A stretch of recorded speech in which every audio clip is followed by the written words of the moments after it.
All right, shalom, shalom, shalom. And before we get started, let me just make sure notification has popped up. Make sure we're good for sound. Give me a second here. Let me see. All right. Hopefully, you brothers and you few sisters who are watching can hear me. Just give me a moment. Make sure this is going good in the background. You few sisters. Yep, sounds perfect. All right, sounds good to me. So let's roll in the spirit. All right. So first and foremost, Shalom, Call, Halal Yumla, Yahweh, Bahasham, Yahweh Shai, Bahasham, Rakaha, Kwadash. Double honors to the apostles and elders of Great Millstone, better known as GMS, who rule well, and peace and salutations unto the hopeful elect, the tabernacle of David, beginning with the 144,000 and the rest of the men, women, and children out of the 12 tribes whom Yahweh Bashim Yahweh Shai will ultimately have mercy upon in these last days. I'm your brother Matazaba, residing from the branch of the Great Millstone here in Melbourne, Australia. And this is going to be a MOTB update regarding prophecy pertaining to the book of Revelation, the 13th chapter. And I've decided through the Spirit to entitle this lesson, Marked into the Mysteries of Babylon the Great's System. Okay, because this is the time that we're in. Okay, and this is one of the main prophecies that we should be speaking upon, because it's not only a very big deal, but when this prophecy comes to pass, okay, as the scriptures foretells of it happening, all right, as it mentions in Ezekiel the 33rd chapter, then you're going to know that you were in the midst of a prophet. All right. So we want to kick off the lesson here with a video that I found on TikTok as of today, January 17, 2026, which today, where I'm located, is actually January 18th, because Australia is one day ahead of America. All right. But I'm going to let this video play. All right. And give a little commentary on it. And before I do that, Salaki, let me take it back. Make sure the volume is up. All right. Let's check this out. Oh, this is big news, and it's probably going to go to the Supreme Court. And let me tell you, this is terrifying, and I am not being hyperbolic here. ICE is in court right now arguing on behalf of American citizens for a Papers, Please America. Their position right here in black and white is that state IDs and real IDs are no longer reliable proof that you belong in the United States of America, which means, according to them, immigration agents can stop you, detain you, handcuff you, and run your biometrics without probable cause until the government decides whether you're allowed to be free, whether you're here legally. And that is not law enforcement. That is pre-constitutional policing. This is how secret police operate, not by charging you with a crime, but by suspending your liberty while they check to make sure that you're innocent. See, ICE is effectively arguing that citizenship is conditional unless you have a passport on you, because that is the only paperwork that's going to work in their view. So let's talk about what that actually means in real life, because most Americans don't carry a passport. Millions don't even have one. So who's going to get stopped? People with accents, people with brown skin, people who look foreign. And ICE says they're not targeting citizens, but their own argument makes citizens detainable first and innocent later. That flips the Constitution on its head. You're presumed guilty first, in their view. I mean, the Fourth Amendment at least requires probable cause, and the Fifth guarantees due process. ICE is trying to bypass both of those amendments by calling these detention administrative. But there's nothing administrative about being handcuffed, held for any length of time, fingerprinted, and treated like a suspect without suspicion simply because of the color of your skin or an accent. And this is not about border security. This is about expanding government power to stop and restrain whoever they choose, and forcing you to prove that you are innocent rather than prove that you're guilty. And courts fortunately have not approved this yet, but the fact that the federal government has even been making this argument tells you everything. And this is going to go to the Supreme Court. A 6-3 conservatively biased towards Donald Trump's Supreme Court. I mean, this is a vision of America where freedom is provisional, citizenship is interrogated, and rights depend on what's in your pocket. And that's not security, that's authoritarianism with a badge. And if people don't push back now, this won't stop with immigration checks, because it never does. Right. Now, everything that she's saying, okay, is true, right? To a certain extent. And here's what I mean by that. Now, what people don't understand, let's turn our attentions. Let's come over here. Uh hopefully let's remove this. Let's add this to the stage. All right. Um now when you go to World Economic Forum website, okay, because see, you Americans, all right, you so-called Babylonians, all right, you don't understand what's coming on. This is why the prophets are here and telling you, we're going to show you everything that she stated in that video. This is what they are doing, not just to America, but on a global scale, according to Revelation 3 and 10. And let's grab that really quickly before I go into the site. So let's get that precept real quick. Revelation chapter 3 and verse 10, to show you that these prophecies, okay, are faithful and true, as the scriptures tells us. This is Revelation 3 and 10. Because thou hast kept the word of my patience, I also will keep thee from the hour of temptation, which shall come upon all the world to try them that dwell upon the earth. And when you go into the Greek word for world, real quick, it tells you the Greek word is oikimene. All right, when you drop down here to outline biblical usage, literally it means the whole inhabited earth, the world. So every single person, including myself, okay, when that hour of temptation cometh, as the scriptures tells us, all right, this is what's going to happen. You are going to be tried, as the scriptures tells us. Okay. And this is what we have to do. So now let's go back to the website. I'm going to show you. Now, when you come onto this website, okay, and it's entitled WEF, World Economic Forum Committee, right? And you need to come over here where my cursor is on the screen. And you're going to click on that little tab. You're going to come down to where it says intelligence. Okay. And in intelligence, you want to come down to where it says global issue. Now, why? Notice they put global issue and it says artificial intelligence. So we're going to click on that. All right. We're going to click on this, and it's going to give you this little chart here, which is very important. All right. Now, what we want to do is, if you're looking at this chart, you want to come over here and you want to find, and I'll zoom in on the screen.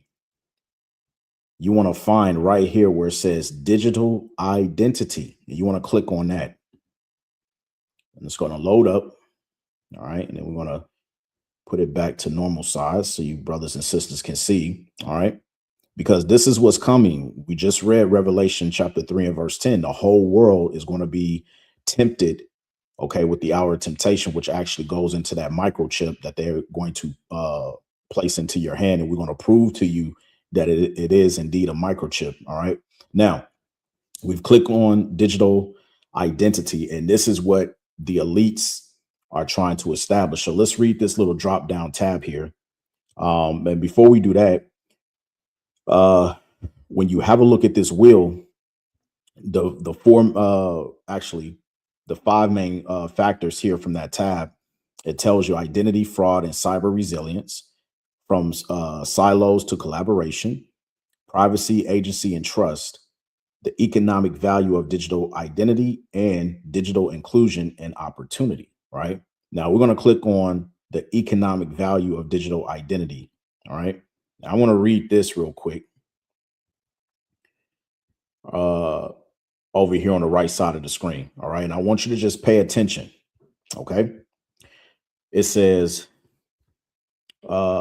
in a study of 7 countries published in 2019, the McKinsey Global Institute estimated that providing digital identities could result in added economic value equal to as much as 13% of their GDP by 2030, save 110 billion hours via e-government services and help the estimated 1.7 billion people who remain without access to formal financial services, often as a result of a lack of documentation. Okay. And this is the reason why the ICE agents right now, they are taken to the Supreme Court, which I ended up looking up earlier. Let me see if I can find that for you, brothers and sisters. Yep, here it is right here. All right. And I looked up this article earlier. Okay, for anybody who thinks that, oh, he's just talking bullshit out of his, well, no, we're not. Hopefully it'll load. Come on. Let's see. Hopefully this loads. All right. Let's reset. If not, it's all good. Yeah, all right, here we go. The water Yahweh Bashim Yahushai. Now, as you can see here, immigration officials say a real ID does not prove legal status. Okay. And you have to understand the reason why they are pushing this is because of what we are about to read back at the website in the Strategic Intelligence of the World Economic Forum Committee. Right now, you have to understand something. This is all done, okay, under the guise of we need to make America great again, and we need to prove resident statusship. Now, quick read of this. It says St. Paul, with federal immigration and customs enforcement, IC agents ramping up efforts in Minnesota, there are growing concerns about proving immigration status. Okay, now this is a cover up because the whole end game is to have everybody microchipped. Okay.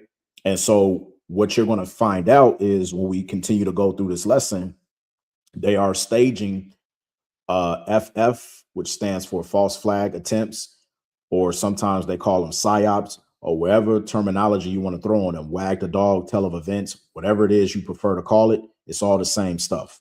Right now, it says immigration experts for months have been listing what to carry in case your status is called to question or into question. Get rid of that. It says last year, Minnesota came into compliance with federal real ID regulations with thousands of ICE agents swarming the state looking for illegal immigrants. There are questions if a real ID can be used to verify citizenship, right? Quote, I showed them my real ID and the ICE officers told me that wasn't good enough. Julia Decker with the Immigrant Law Center of Minnesota says she hears with or from clients. Decker said it's hard to say how many times this has happened, but her office continues to hear the stories. The documentation you have to show in order to receive the real ID are unexpired proof of lawful presence in the United States that was sort of the whole purpose, right? Now, this doesn't come to surprise because remember, the same thing is currently happening in the United Kingdom as we speak. Hence why the Prime Minister Starmer introduced the digital ID for alleged illegal immigrants who come in and they're not working, okay, or they're working but they don't have the correct status or legal documentation paperwork to work within the country.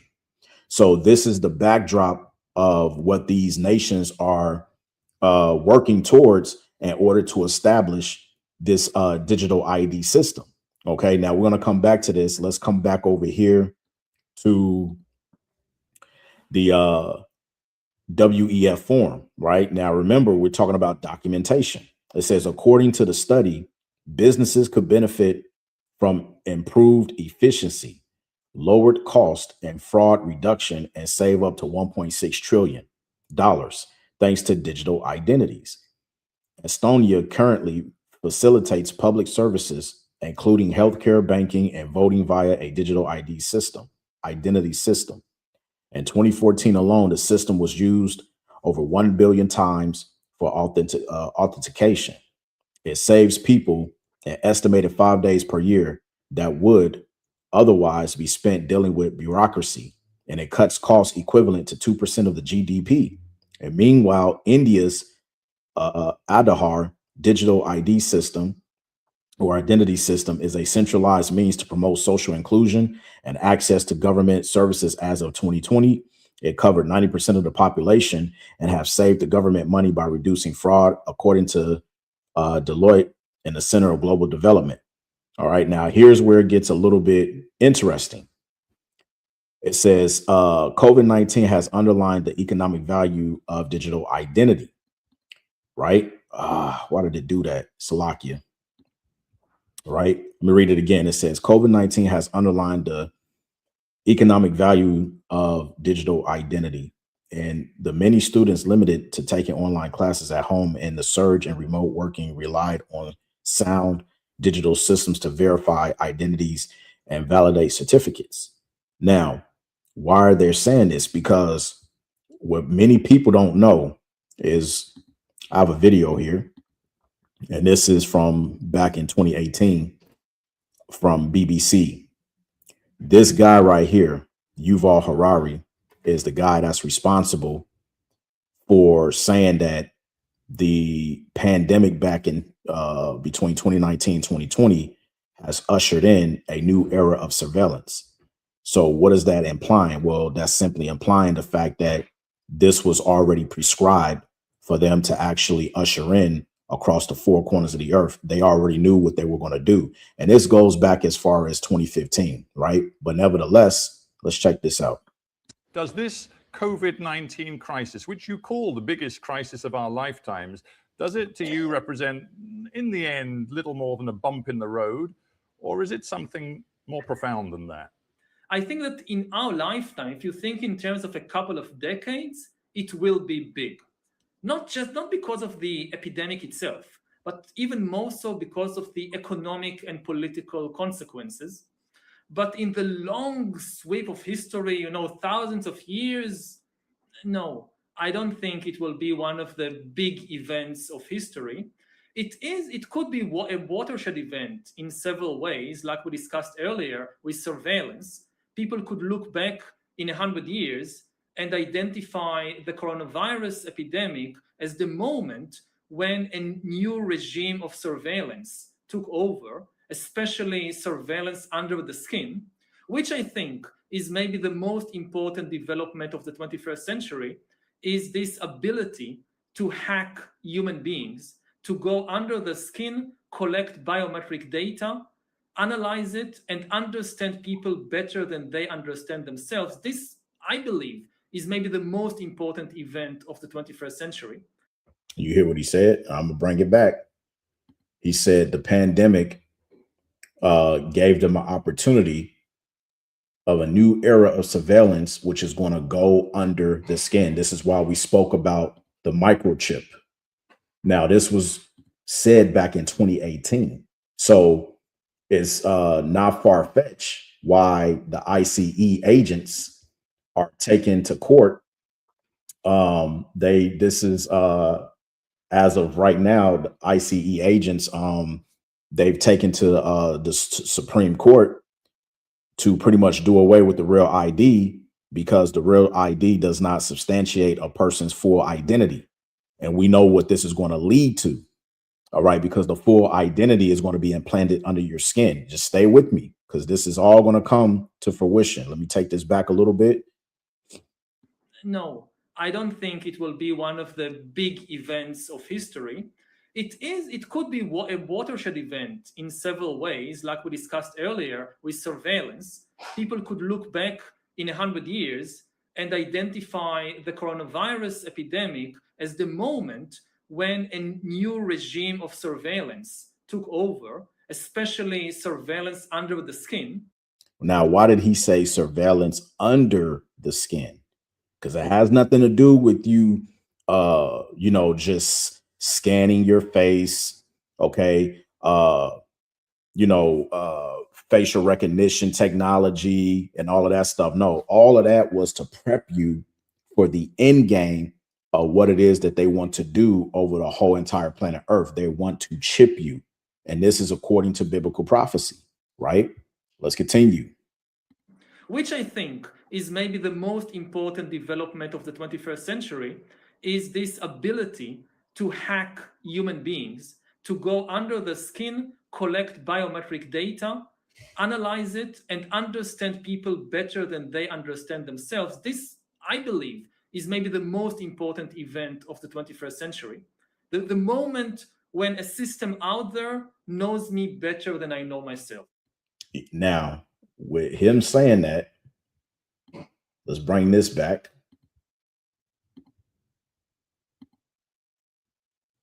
And let's listen to this one more time. Oh, this is big news, and it's probably going to go to the Supreme Court. And let me tell you, this is terrifying, and I am not being hyperbolic here. ICE is in court right now arguing on behalf of American citizens for a Papers, Please America. Their position right here in black and white is that state IDs and real IDs are no longer reliable proof that you belong in the United States of America. So state IDs and real IDs are no longer reliable proof that you are a citizen of the United States of America.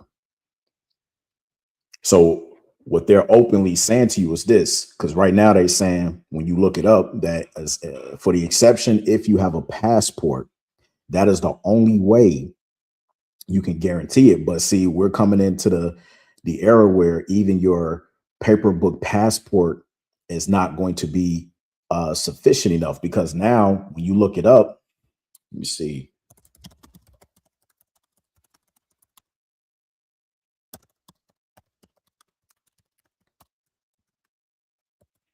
See here. All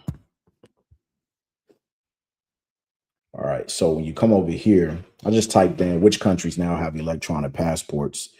It says most countries worldwide now issue electronic passports or e-passports with embedded microchips for biometric data, like photos and fingerprints, to enhance security and speed up border crossings, including the US, UK, Germany, Japan, Canada, Australia, India, and most of the EU, with Malaysia being the pioneer in 1998. Over 170 countries and regions use them, with the EU mandating chips since 2004, making them near universal standard for international travel.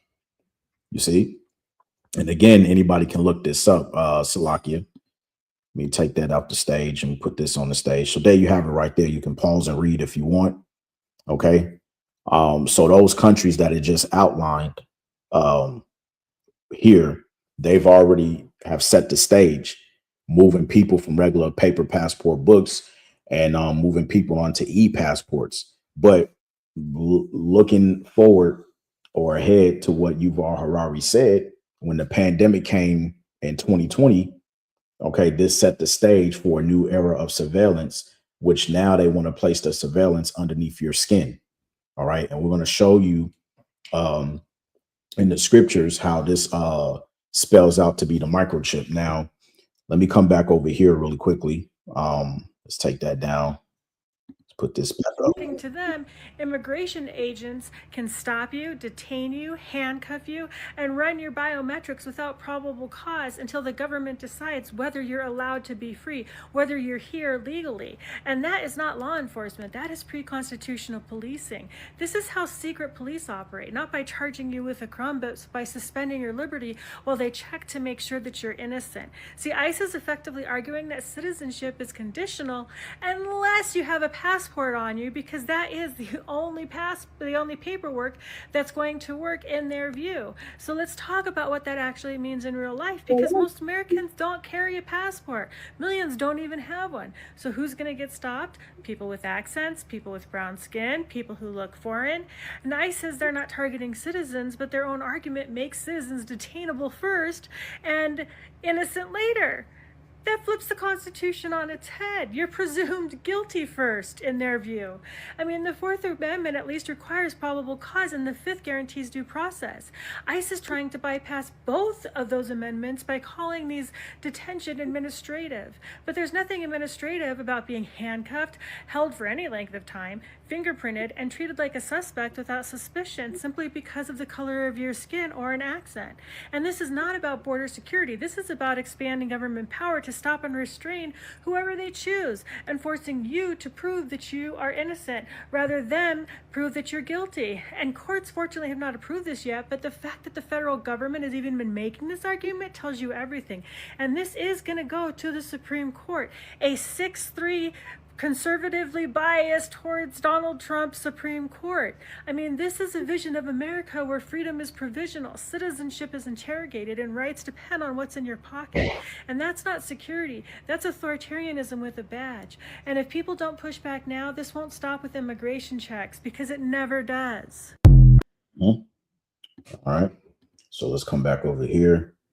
All right. So now I'm going to show you how this all is going to tie into that chip. Now, when you go to Revelation, let me do this so you can see. If you're in the blue letter, all right, and we're going to show you, even your top biblical scholars, they know that this is coming, and be that of the actual microchip, right?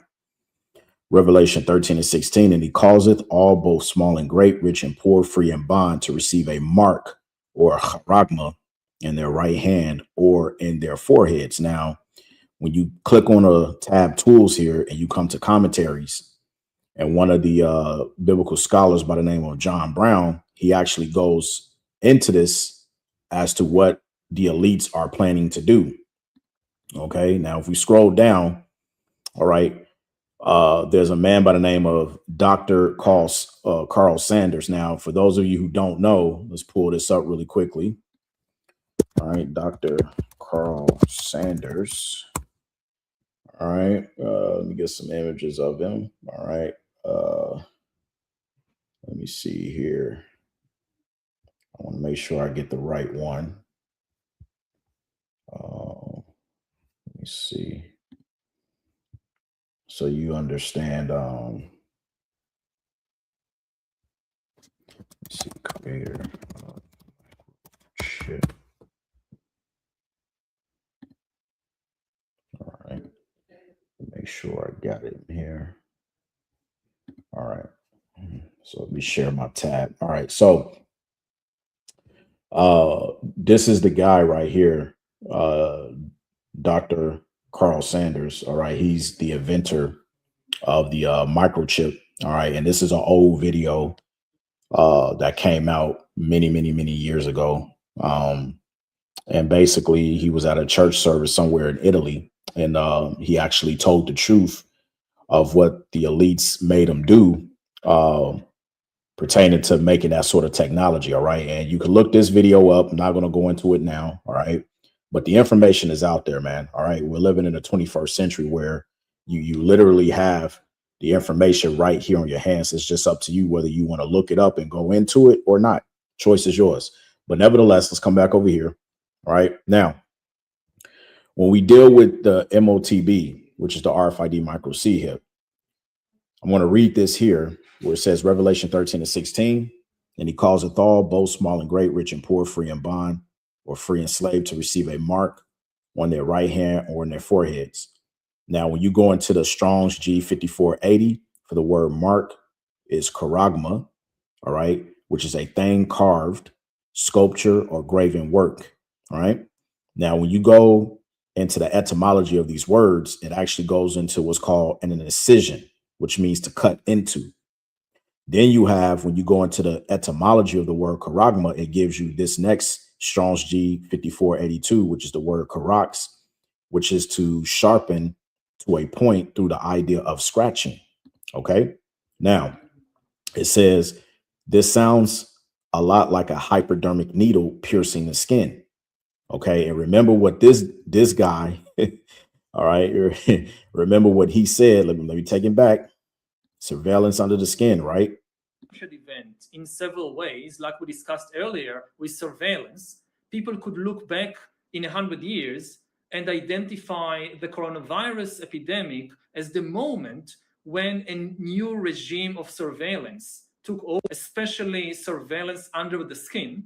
Right. Surveillance under the skin. Keep that in mind. Let's come back over here.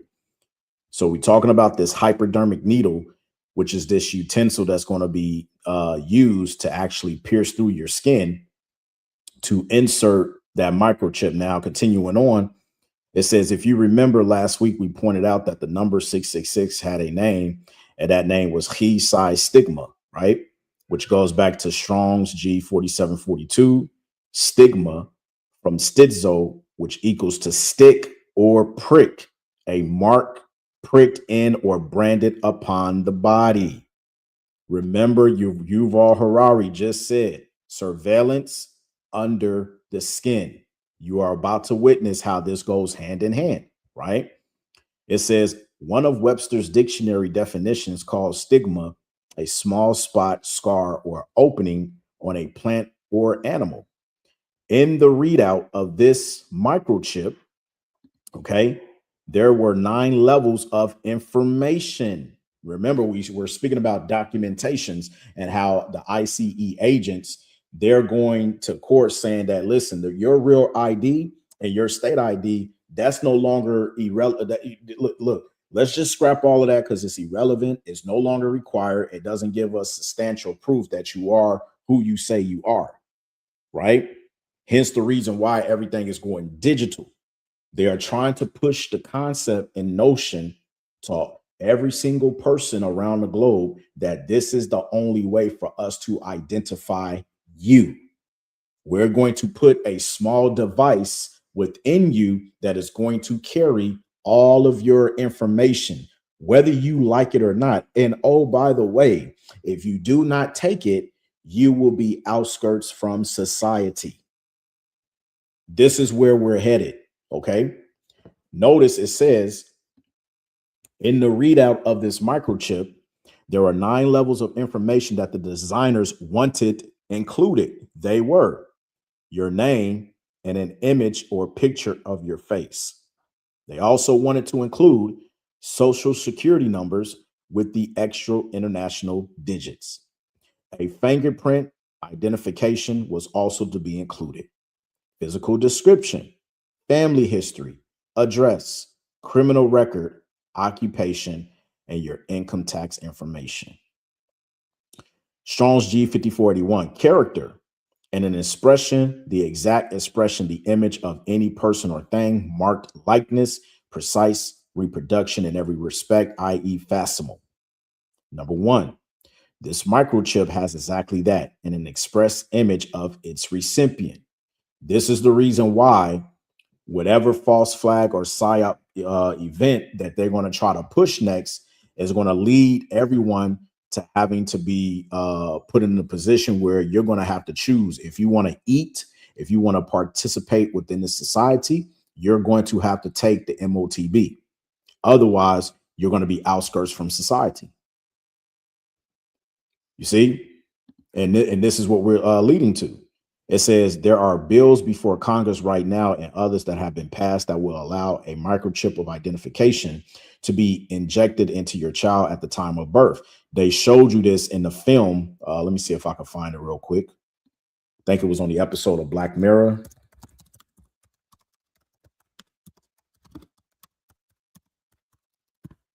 Let me see here. Boom, there it is right here. Okay. If any of you watched the show Black Mirror, okay, this episode, Black Mirror season 4, okay, Archangel, all right. I believe, if I'm not mistaken, the doctors, they tried to persuade the mom to microchip her young daughter so that they can find her if she goes missing or whatever the case may be, not understanding that they not only have control of the child, but through data sequencing and radiation effects, they can actually control her child without the parent actually knowing. Okay. And there was other stuff that was said within this show that by them inserting this microchip into the child, the capabilities of what science can actually do to help the child even further. So it's real scary in a sense, but this is what you call predictive programming. Okay. And this is where we come to, man. All right. And they're putting it in TV shows. Matter of fact, you have another one. Let me do this right off the bat. This is called Mercy 2026. All right. Look up this film. I'm going to take my my rib next week to go and see this. But this film is another predictive programming. Okay. Mercy. And basically it's pretty much what is happening in America right now, where your whole judicial system is going towards a regime of a dictatorship. And you have this corporation known as Palantir, whom Donald J. Trump is in cahoots with, paying, millions or billions of dollars to pretty much back their AI system to make it like as if you are living in the true movie of Minority Report, played by Tom Cruise, if you remember that movie. But within this particular movie, Mercy, which is coming out this week, basically, he pretty much gets tried in the American judicial system, which is no longer ran by a court system. They put the full court system in a digital artificial intelligent judge. All right. And you can check out the trailer. And this movie is pretty badass, but it's also scary at the same time, because this is what they're trying to accomplish on a worldwide scale, not just in America. Okay. Where you will now be tried by an artificial intelligence whom they are going to worship as a god, because this idol, be that of an artificial intelligence, right, and now has a mind of its own, is capable of giving judgments on its own. Okay. And this is what Esau is doing. This is why it's called predictive programming. Okay. And they put these sort of scenarios within these movies so that they can gradually prepare you. Okay. This is why it's called gradualism, which when you look up that word, it means a sequence of steps. So they have to, go by a step-by-step process to get you comfortable with the idea that this is where they're going to take the technology to the next level. Okay. So let's get ready to close this out, because I didn't want this to be too long, but let's come back over here. Revelation 13-16. Let's read it one more time. It says, and he causeth all, both small and great, rich and poor, free and bond, to receive a mark or a charagma in their right hand or in their foreheads. All right. We know that Elon Musk is trialing human beings with his Neuralink technology microchip. All right. It says, and that no man might buy or sell save he that had the mark or the name of the beast or the number of his name. Here is wisdom. Let him that hath understanding count the number of the beast, for it is the number of a man, and his number is 666. All right. So when John the Revelator wrote the prophecy, he saw what's about to take place in our lifetime. Okay. And this is why the scripture says, let's get Habakkuk 2. All right. And 3, it says, for the vision is yet for an appointed time, but at the end it shall speak and not lie. And you're seeing it right now if you're not living under the rock. When you look at what's going on across the four corners of the earth, when you look at the politics and the technology and what they're doing behind closed doors, this vision is speaking right now, and it's not lying. It says, though it tarry, meaning though it may seem like it's taking its sweet time, because they haven't just openly come out and say, hey, here's the microchip. You all right? This is what we're doing. Everybody got to take it. No, they're not going to do it in that way.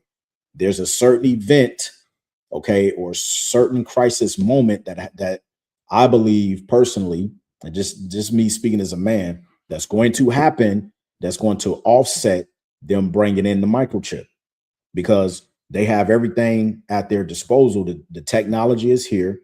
They've already got the systems up and running. They just need the right event to take place in order to pass this down. Okay. So I'm going to read it again. Habakkuk 2 and 3. For the vision is yet for an appointed time, but at the end it shall speak and not lie. And though it tarry, wait for it, because it will surely come. It will not tarry. So everything, I've been telling you and showed you here, okay, you can take it with a grain of salt and do your own research, but best believe these words are faithful and true. And the prophecies are speaking, whether you believe or not. All right. Whether you believe or not. Okay. And that's just what it is. All right. Everybody else is just bugged out. They don't know what's going on. They don't understand the prophecies. They don't know what the hell they're talking about. They just running their mouth. Okay. But the prophets are here telling you what's about to happen. Okay. Before the Most High comes and destroys this place, he sends his servants, the prophets, to let you know what time we in. All right. So with that, I pray that this lesson was edifying, straight to the point. And I want to give all praise, glory, and honor be to Yahweh, Ba'ashem Yahweh Shai, Ba'ashem Rakah HaKodash. Double honors once again to the beloved apostles and elders of Great Millstone, better known as GMS, who rule well. Peace and salutations unto the hopefully elect, the tabernacle of David. And it's on to the next. Lord's will, Shalom.